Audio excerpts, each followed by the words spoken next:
যে আমাদের আত্মশুদ্ধিটা ফরজ। তা আত্মশুদ্ধির কয়েকটা ধাপ আছে। যখন আমরা কোন আল্লাহওয়ালার কাছে যাব, তা আত্মশুদ্ধির 3টা ধাপে হয়। প্রথম ধাপে তাকে 4টে কাজ করতে বলা হয়। ঈমান আকীদা শেখো, ইবাদত বন্দেগী শেখো, হালাল হারাম শেখো, বান্দার হক শেখো।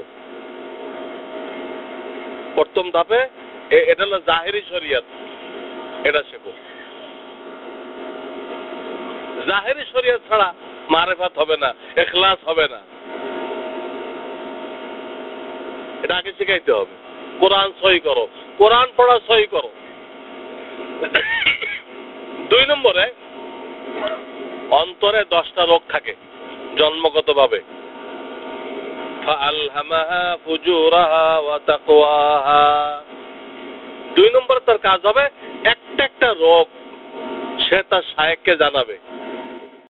আল্লাহ ওয়ালাদের কাছে যে যাওয়া হয়, ওনার 3 ধাপে একটা মানুষকে ঠিক করেন।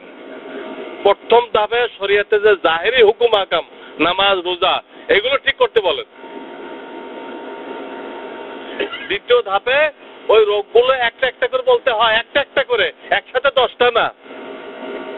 আমার ভিতরে অহংকার আছে, আমার ভিতরে কৃপণতা আছে, আমি পরের সুন্দরী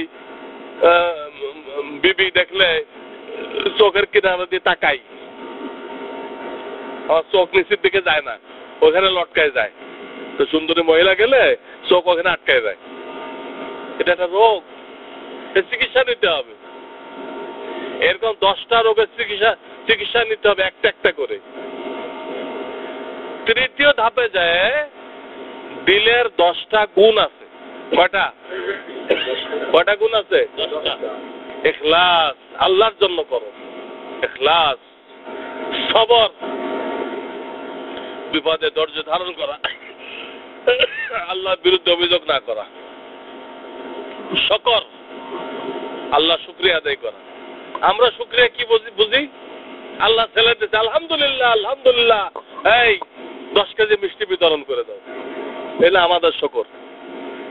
আল্লাহ যে ছেলে দিতে তার এই শুকর, এর শুকর হলো একে মুসলমান বানাও, একে কোরআন শিখাও, একে দিনদার বানাও, আল্লাহওয়ালা বানাও, এটা হলো শুকর।